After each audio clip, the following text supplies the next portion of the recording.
Hello and welcome to The Drum. I'm Steve Cannane.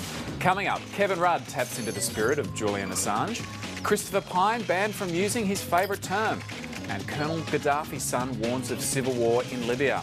Our panel tonight, Miriam Lyons from the Centre for Policy Development, Annabel Crabb from ABC Online, and in Melbourne, Chris Berg from the Institute of Public Affairs. The issues of immigration and multiculturalism were back on the national political agenda today. Labor was claiming the high moral ground as Parliament resumed. The Prime Minister used question time to warn Tony Abbott the coalition was risking a return to one nation-style politics unless he replaced his immigration spokesman, Scott Morrison. We have proudly created a multicultural society with record levels of post-war migration. Indeed, Mr Speaker, I stand here as one example of that migration. And overwhelmingly across those years, that multiculturalism, that unity, that non-discriminatory immigration policy has had bipartisan support. Mr Speaker, it is the responsibility of elected officials to ensure the debate on immigration and multiculturalism is handled sensitively, maturely and, most importantly, honestly. It's incumbent on all political leaders to uphold the values of freedom of religion and respect, and any pandering to or encouragement of any prejudice in the community has no place in the Australian political discourse. Well, I don't think it was since 1996 that I've heard multiculturalism and one nation dominate question time like that. Yeah, I know, yeah. Well, I mean, we haven't been hearing a lot about multiculturalism as of late because the Labor government kind of temporarily banished the term and has only just reinstated it. In fact, Kate Lundy was at Yarralumla just being sworn in as a multicultural spokesperson, which is the way her title has been amended after the announcement of Chris Bowen that multiculturalism was back, and it's always been a marvellous triumph and something of which Australia can be proud. So, and One Nation, after many years of not being mentioned in question time, is somehow now this sort of significant player in the sense that it's being invoked by the government as the inspiration for Tony Abbott's thinking. Now, that of course bounces off the sort of wingdings we've had in recent weeks with Scott Morrison's reasonably extreme statements about asylum seekers. But it's kind of interesting that Julia Gillard should allege that One Nation is the group behind Tony Abbott's thinking, given that Tony Abbott spent a couple of years trying to stamp that party into the ground. So I imagine he'll be having a quiet little chuckle about that aspect of it. Yeah. Chris Berg, what do you think's behind Labor's move to bring up multiculturalism again, particularly in question time today?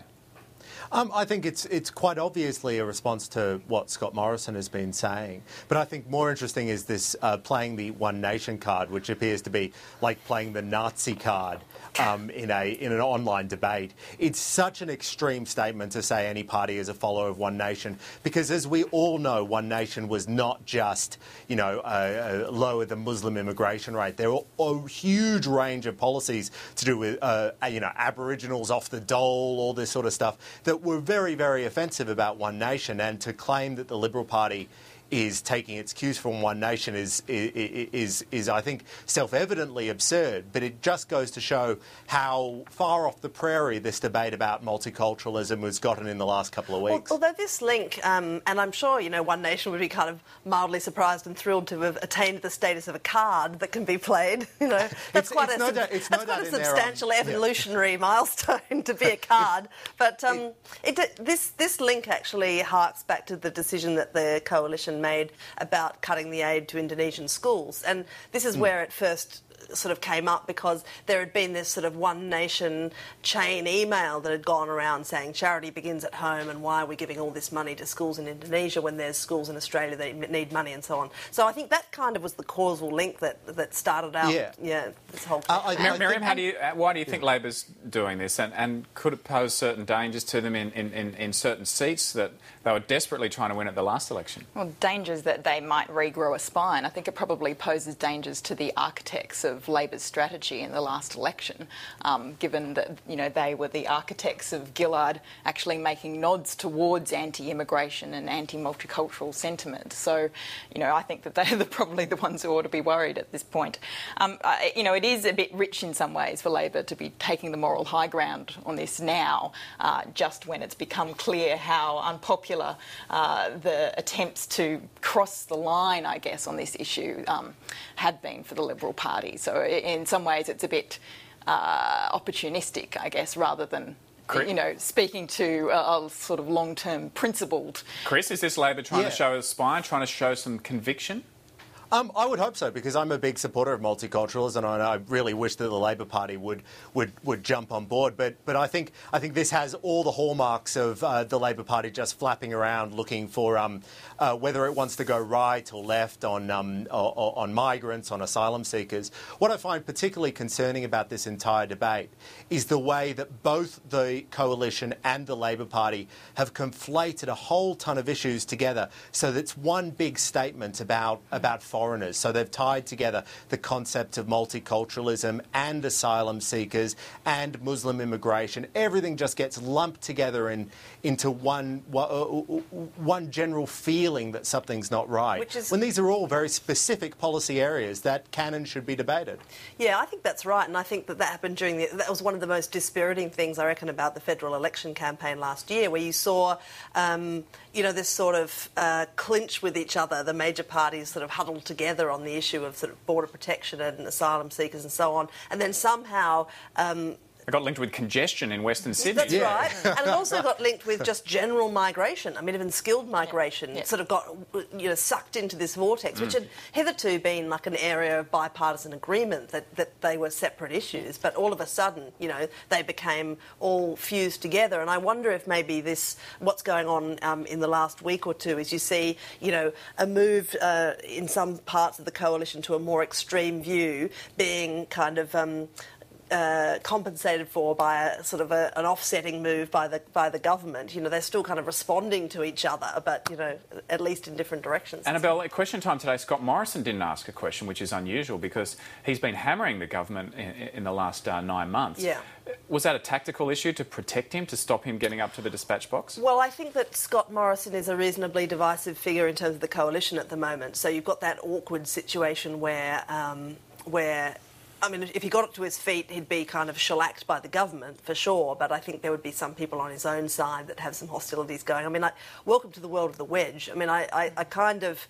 10 years ago, we were watching the Labor Party tear itself apart over this very issue, and now we're seeing some quite strong kind of fault lines opening up in the coalition on this issue.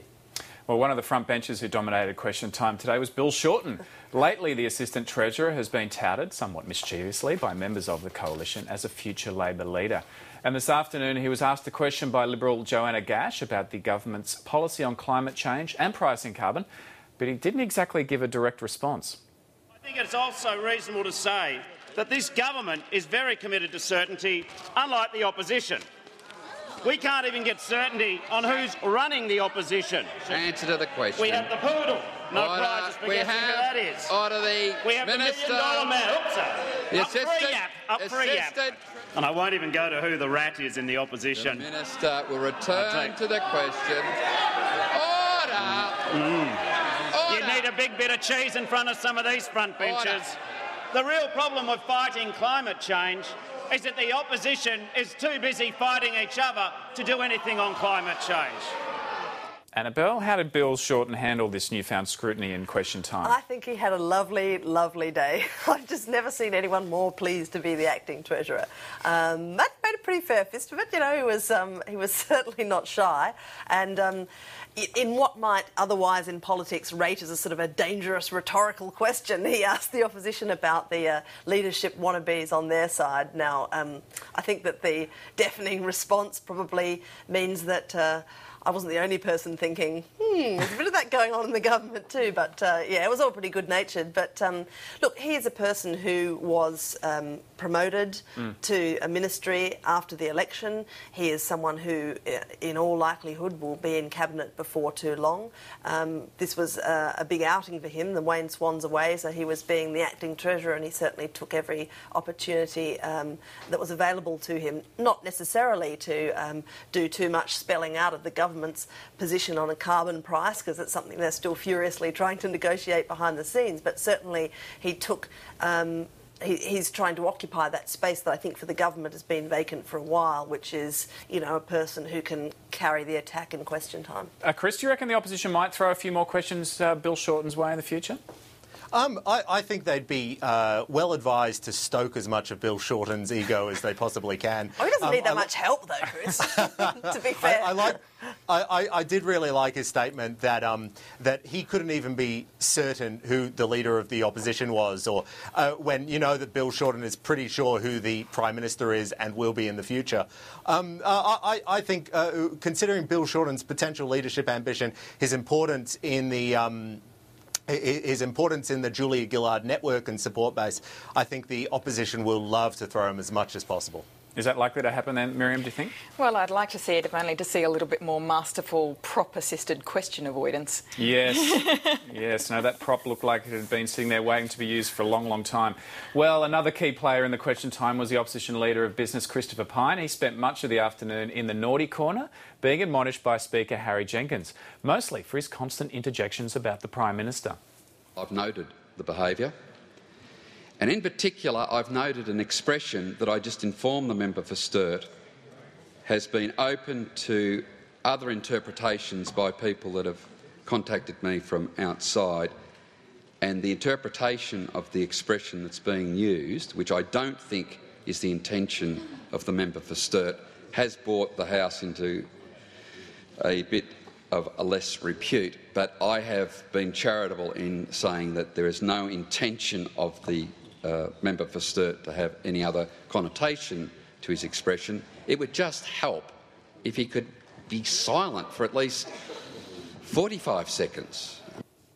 Annabel, does this mean that Christopher Pyne's favourite term, slag and bag, is now considered unparliamentary? Look, you need a machete to hack your way through the verbiage of the Speaker there. You know, he often takes quite a simple concept and expands it to 2 or 3 impenetrable minutes. But I think that the expression that he was talking about there was one of Christopher Pyne's favourite ones, slag and bag. He says this is a government, you know, that uses a slag and bag technique to deflect opposition questioning. Now, I can only assume that Harry Jenkins has just got around to Googling the terms slag and bag, has become aware that separately they have some rather, you know... Yeah. Well, I looked it up today meanings. in Urban Dictionary, and slag and bag is not in Urban Dictionary, but slag bag is. So maybe right. someone, I don't know, Miriam, has someone been writing to him about slag bag? Do you reckon that's what's going on here? I think that there's a few Urban Dictionary phrases that could quite usefully make their way into question time. One or two of which occasionally sort of happen over the Speaker, who gets duly outraged. But I think...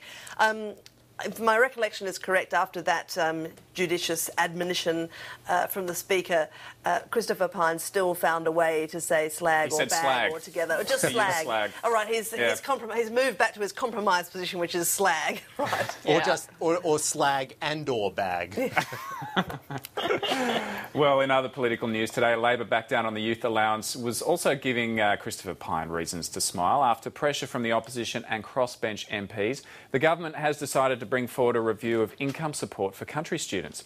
The House today agreed not to debate the Coalition's youth allowance bill because it's unconstitutional.